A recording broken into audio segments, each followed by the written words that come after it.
Hello students, welcome to week 2 of 400787 Health Service Management Practice. Today we're going to be talking about managing communication. Now I note that you guys have done a whole subject on communication, so I'm not going to try and bore you too much with the specifics around what is communication. More so just some of the practical ways that you'll be using that in your careers, as well as a small case that I find is really relevant to talking about communication, but it'll start to open up some of your ideas around management, redesign, and those kind of more health-related applications of different things like communication, workflow, and different bits and pieces like that. So the aims of the topic today is to talk about some of the types of communication that you'll find in health. How does personal communication impact on the workplace, and then communication's ability to improve the effectiveness of the workforce.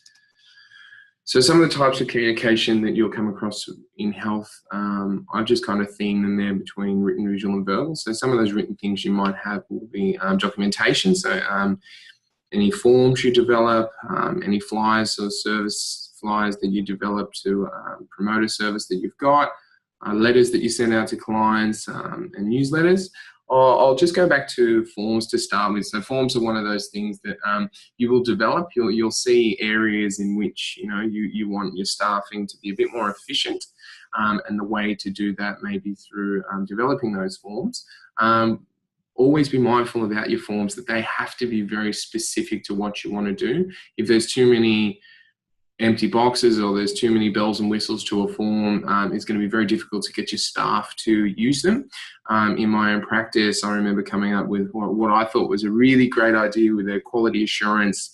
In the department I was working at, we had about 25 things that we needed to do over a month to make sure that we were maintaining the quality of our service, and it was just updating this, changing something on our communication platform. We had a Facebook page that was changing that, updating, calendars around the office, contacting, particular services that were coming into our facility and just making sure they were going to happen for that month.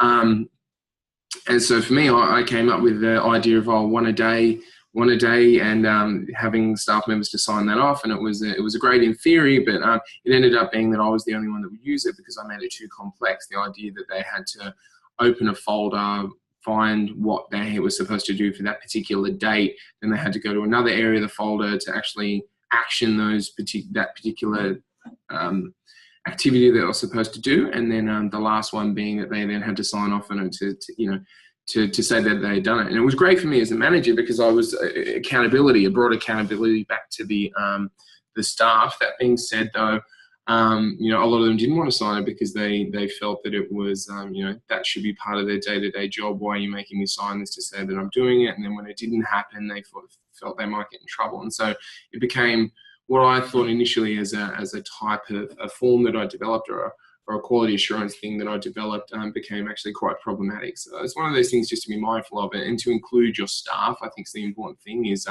any staff around you, be them colleagues or peers or even your superiors, to include them in discussions when you're developing anything like that. Flyers, I think that's pretty straightforward. Why you have a flyer to kind of promote your service and give that to any stakeholders. Letters and newsletters. Newsletters are a really good platform I found to, one of my past roles was in a residential facility, and a lot of the time, a lot of the frustrations from families and then a lot of the complaints came out of the fact that they felt a bit guilty that mum or dad was in a nursing home. And so for me, that was one of the best platforms to show those family members that yes, mum and dad might be in a nursing home, but we had a weekly newsletter that came out, and in that weekly newsletter, it was pretty much an email bomb that would send off to all these families' email addresses. And this is what mum and dad got up to. This is what was offered for them today, for this week. Ideally, I'd have most of those clients, signed off to say they're happy for photos to go in. So a lot of the time, it was just making sure there was only very little text, a few paragraphs of what was happening in the facility, any announcements, and then it was just photos of some of those activities. And we found that really useful. To tell you the truth, in my own personal life, my daughter goes to a preschool and they do the exact same thing. They've got an app that they update what the kids do at school every day, and I find that really valuable. And again, one of those things that you to look at that and look at that's kind of a service level self-preservation in a way, that they're kind of, you know, seeing there the complaints that come in and what are the motivations behind those complaints and how can we fix something. So it's a very well-rounded way, I guess, of looking at those complaints and trying to solve them before they happen. So very, very strategic in the way that they've developed that and thought about that.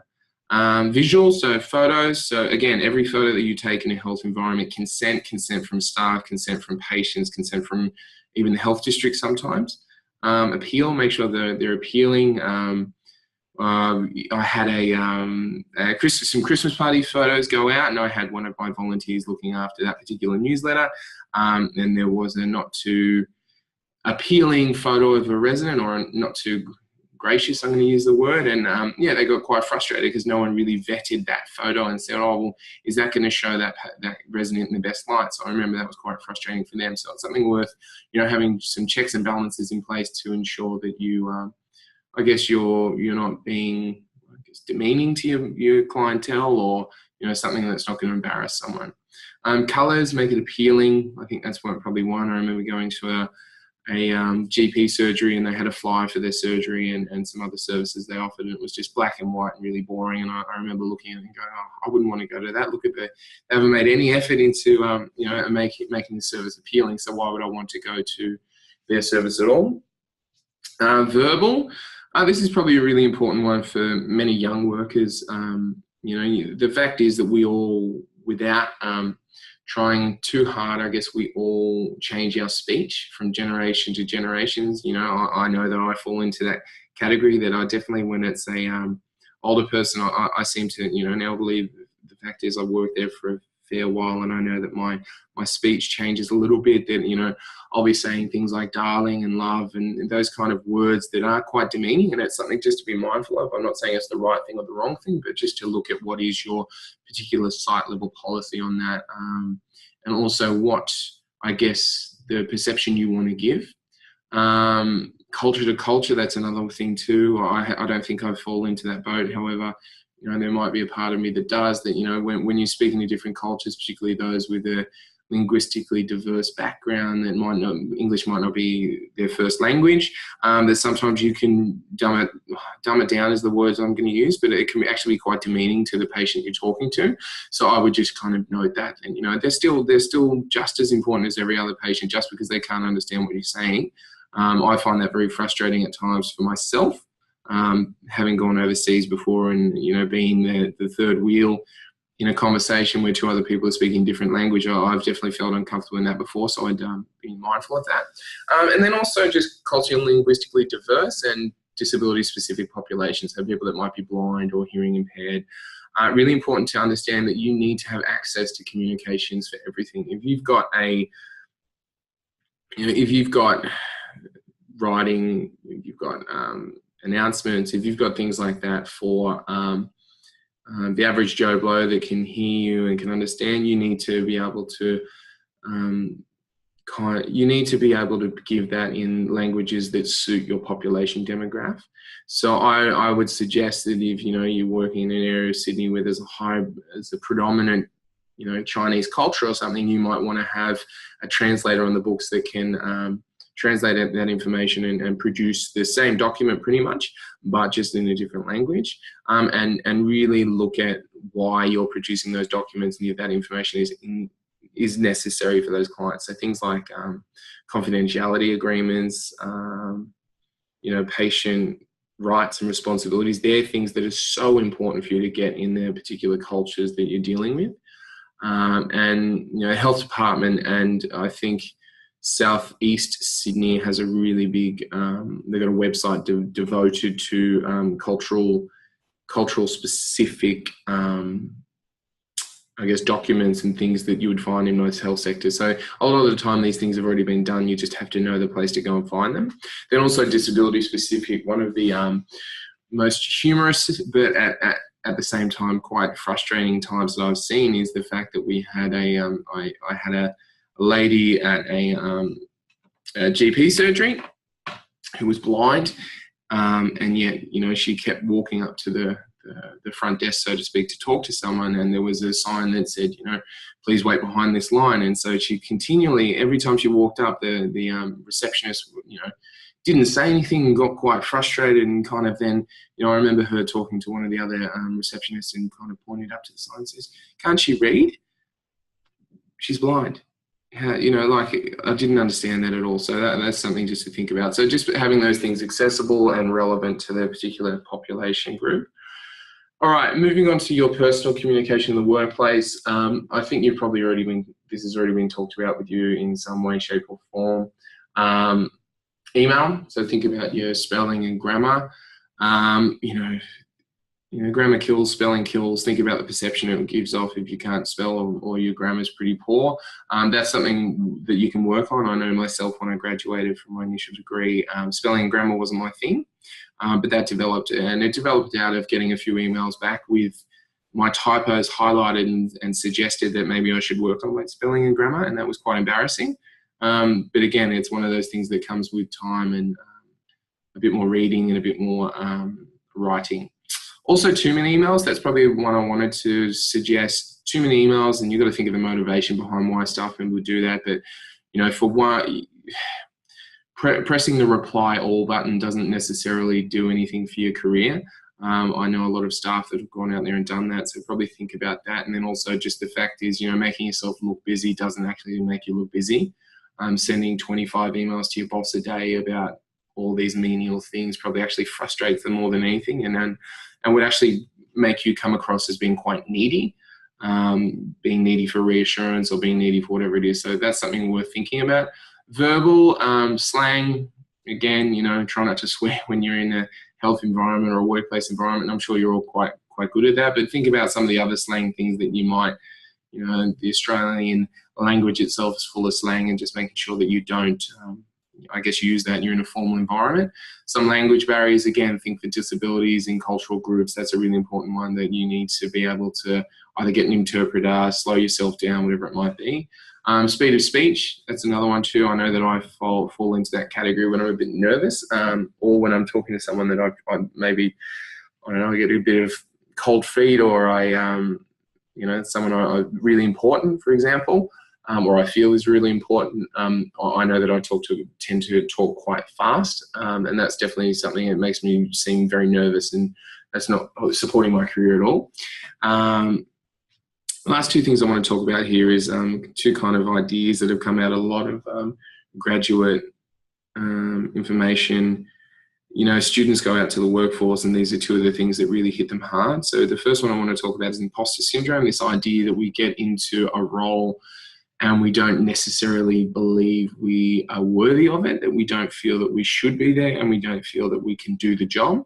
That's quite a normal thing to happen, and I would ask all of you to reflect on this lecture when it does happen to you, when you're out in the workforce. The fact is, you've got there because you've finished a degree, or you've got there because you've done well in the interview, and you have the support of the staff who have hired you, that you can do the job. Don't ever feel that it's the wrong thing to do to ask for help, or the wrong thing to do to ask for some clarification on something. It's quite normal. I know myself, you know, in my different areas and different roles that I've had, I've definitely felt that a lot, particularly working with, you know, distinguished professors and doctors of different speciality. I know that in my roles, I've always felt, oh, what am I doing here? How do I fit in this? And being quite young, that's also been quite detrimental as well. So to think about how that works, there's a lot of information on that, and some good journal articles being written around that for graduates. So if you ever feel that you want to read up a bit on it and how people have dealt with that, that's probably a good place to start. And then also perceptions of yourself. So the way that you see yourself and the way you want the world to see yourself. You know, it's one of those things that you can't learn this, you have to go through the experience. But what perception are you trying to give in the workplace? The fact is, if you turn up well dressed and well groomed every day, you're going to be looked at as a manager. You know, that they're going to look at you and go, oh, they've got themselves together. They dress nice. They're in a management role. Whereas if you turn up late every day and you never clean, and you're shirts are crinkled and things like that, what perception is that giving to the staff around you? I've found that's been more important when I've had staff myself, because the perceptions you give are also then the perceptions that they'll pick up on and the way they want to work. So if I turn up late, they all feel they can turn up late. And that's something really important to kind of understand as well. All right, communications ability to improve the effectiveness in healthcare. So workflow, so online systems for meetings. So we all use Zoom. I'm currently recording this on Zoom, but you know, that's a really good one. Skype, those kind of systems like that, they really improve workflow. You know, if you're working between 2 or 3 hospitals, why would you have, you know, half of the people for a meeting drive for half an hour to an hour? You know, there's so much productivity in an 8-hour day gone from driving there and driving back. Why not have a Zoom meeting and they literally walk down the office corridor, or even they have it in their office? You know, so that's a really important thing to look at. Just in hours in the day, that's a productivity gain. Online file sharing and document collaboration. I know that you students use Google Drive, and there's cloud services you can use. I find these really valuable. I encourage students to use them all the time. I encourage staff to use them all the time. But again, it comes down to how you work well and how you collaborate. I remember setting this up between 4 people I was writing a paper with internationally, and that worked quite well. So, you know, this is something that can, you know, it's not just health district to health district. This works across different continents. So that's something we're thinking about. For patients, you know, SMS messaging for appointments. I know that we started to use that in our student services, that we now SMS students for appointments and email them, and you sign in, and all these kind of things that are great. They really cut down the waiting time, and they support you feeling a bit more validated that you're waiting in line.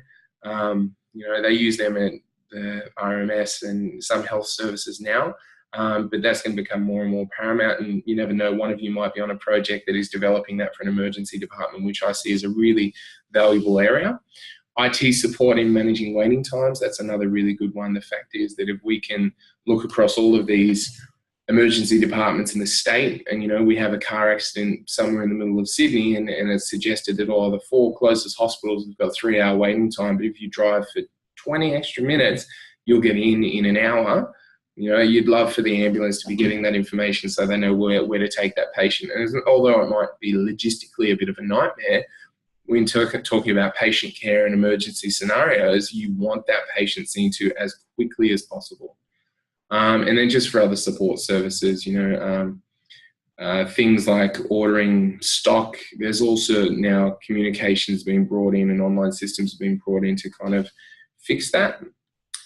So now I've got a case study for you on activity-based working. I find this is really, really valuable. We'll just quickly, I hope you can still see me, I'm going to play that here. And as with most of the best videos, they come from Facebook. So let's just play that one here.